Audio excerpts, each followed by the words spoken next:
Capítulo 5. La humildad en los discípulos de Jesús. El mayor entre vosotros sea como el menor, y aquel que dirige sea como el que sirve. Lucas 22:26. Estudiamos la humildad en la persona y enseñanza de Jesús. Vamos ahora a buscarla en el círculo de sus compañeros escogidos, los 12 apóstoles. Si en la carencia de la humildad que hallamos en ellos, el contraste entre Cristo y los hombres es hecho más claro, eso nos irá a ayudar a apreciar el poderoso cambio que lo Pentecostés hizo en ellos, y prueba cuán real puede ser nuestra participación en el triunfo perfecto de la humildad de Cristo sobre el orgullo que Satanás sopló para dentro del hombre. En los textos citados de la enseñanza de Jesús, ya venimos cuáles fueron las ocasiones en las cuales los discípulos probaron cuán destituidos andaban con relación a la gracia de la humildad.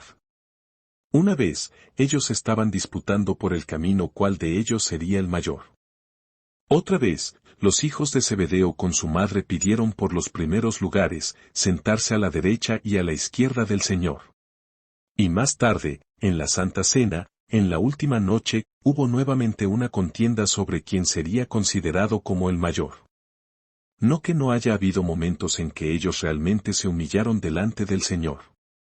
Aconteció con Pedro cuando él dijo: Señor, retírate de mí, porque soy pecador. Lucas 5:8. Y también con los discípulos, cuando ellos se cayeron en tierra y adoraron al Señor que había calmado la tempestad.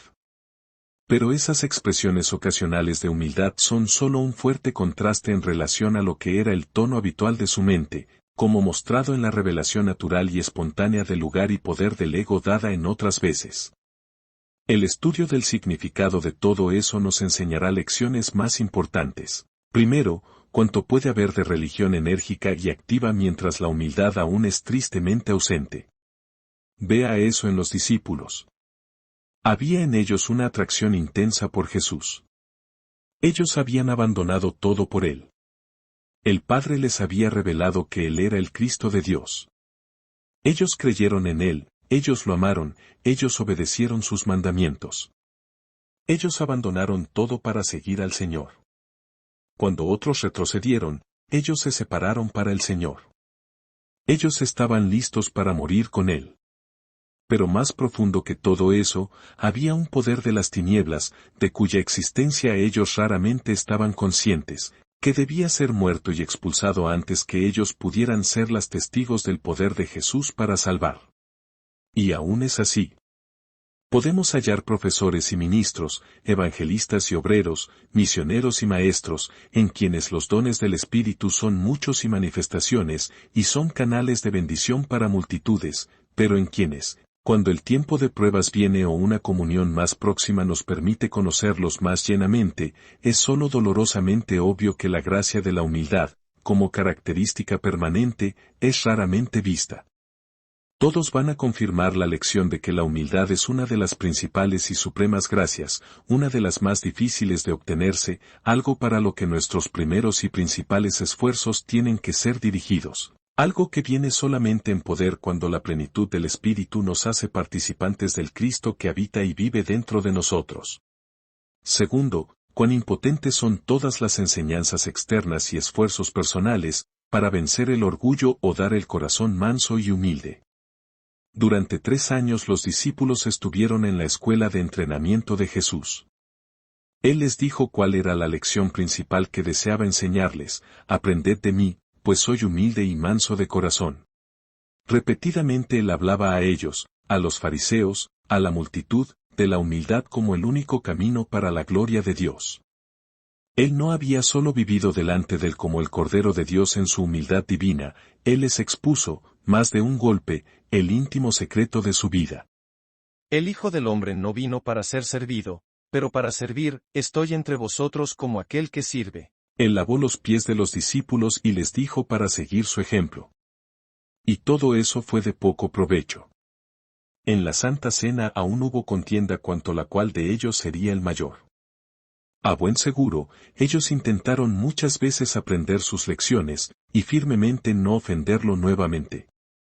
Pero todo vanamente. Eso debería enseñarlos y a nosotros la lección más necesaria de que ninguna instrucción exterior, ni la dada por el propio Cristo, ningún argumento, por más convincente que sea, Ninguna percepción de la belleza de la humildad, por más profunda que sea, ninguna decisión personal o esfuerzo, por más sincero y serio que sea, puede expulsar el mal del orgullo.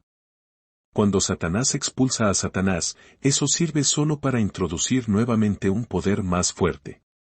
Nada puede ser útil, a no ser esto, que la nueva naturaleza en su divina humildad sea revelada en poder para tomar el lugar de la vieja, para hacer nuestra naturaleza tan verdadera como nunca fue. Tercero, es solo por el habitar de Cristo en su divina humildad que nos hacemos verdaderamente humildes. Tenemos nuestro orgullo que vino de otro, de Adán, tenemos que tener nuestra humildad también de otro. El orgullo es nuestro y gobierna en nosotros con su muy terrible poder, porque eso es nuestro propio ser, nuestra propia naturaleza.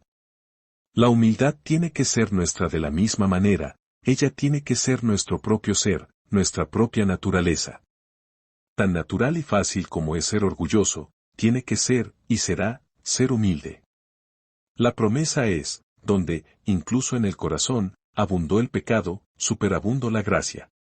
Toda enseñanza de Cristo a sus discípulos, y todo esfuerzo inútil de ellos, fueron la preparación necesaria para el Señor entrar en ellos en poder divino, para dar y ser en ellos lo que Él los había enseñado a desear. En su muerte Él destruyó el poder del mal, Él alejó el pecado, Él consumó una redención eterna.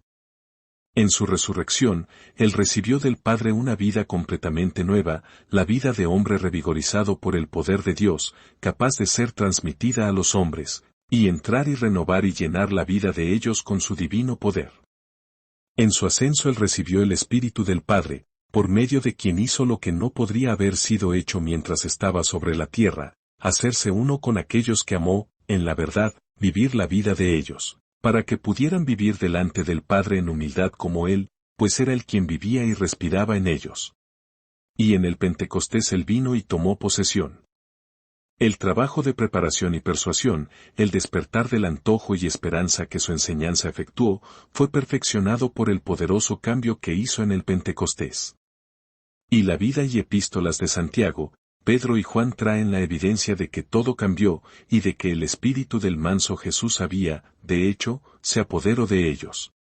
¿Lo que podemos decir de esas cosas? Entre mis lectores, tengo certeza de que hay más de un tipo de persona. Debe haber algunos que nunca pensaron sobre el asunto, y no pueden percibir, de un golpe, su inmensa importancia como una cuestión de vida para la Iglesia y para todos sus miembros. Hay otros que se sintieron condenados por sus flaquezas, y se esforzaron, solo para fallar. Otros pueden ser capaces de dar alegres testimonios de bendición y poder espirituales, y aún así nunca haber tenido la convicción necesaria. Y aún otros pueden ser capaces de testificar que, en lo que concierne a esa gracia, el Señor dio liberación y victoria, aun mientras Él los enseñaba cuanto aún necesitaban de la plenitud de Jesús y podían esperar por ella. No importando a la clase que pertenezcamos, debo enfatizar la urgente necesidad que hay para toda nuestra búsqueda de una profunda convicción del lugar único que la humildad posee en la religión de Cristo, y la absoluta imposibilidad de la Iglesia o del creyente ser lo que Cristo gustaría que ellos fueran, mientras su humildad no es reconocida como su principal gloria, su primer mandamiento y nuestra más elevada bendición. Vamos a considerar profundamente cuán lejos los discípulos habían conseguido ir mientras esa gracia estaba aún tan terriblemente ausente, y vamos a orar a Dios para que no solamente otros dones nos satisfagan, para que nunca nos encariñemos al hecho de que la ausencia de esa gracia es el secreto por lo cual el poder de Dios no puede hacer su poderosa obra. Es solamente allí que nosotros, como el Hijo, verdaderamente sabemos y mostramos que nada podemos hacer por nosotros mismos y Dios hará todo. Es cuando la verdad de un Cristo que habita interiormente toma el lugar por lo cual ella clama en la experiencia de los creyentes que la Iglesia colocará sus bellas vistes y la humildad será vista en sus maestros y miembros como la belleza de la santidad. El creyente en unión con Dios descansa de los argumentos. Es difícil para el alma reprimir la argumentación mientras está alineada con Dios. Ella argumenta porque perdió al Dios de la razón. El creyente verdaderamente restaurado cesa de la argumentación viciosa y complicada de la naturaleza. La verdadera sabiduría es desear conocer todo aquello que Dios desea que conozcamos, es emplear nuestra facultad de percepción y raciocinio bajo la dirección divina y no recoger nada además de este límite. Usted que recoge la verdad, ejercite su razón hasta descubrir que no existe paz en ella, descanse en el Dios de la razón. Lo que usted no sabe, Dios sabe. Ande con los ojos vendados y Dios, con su mano, le guiará a usted. T. Seab Ham.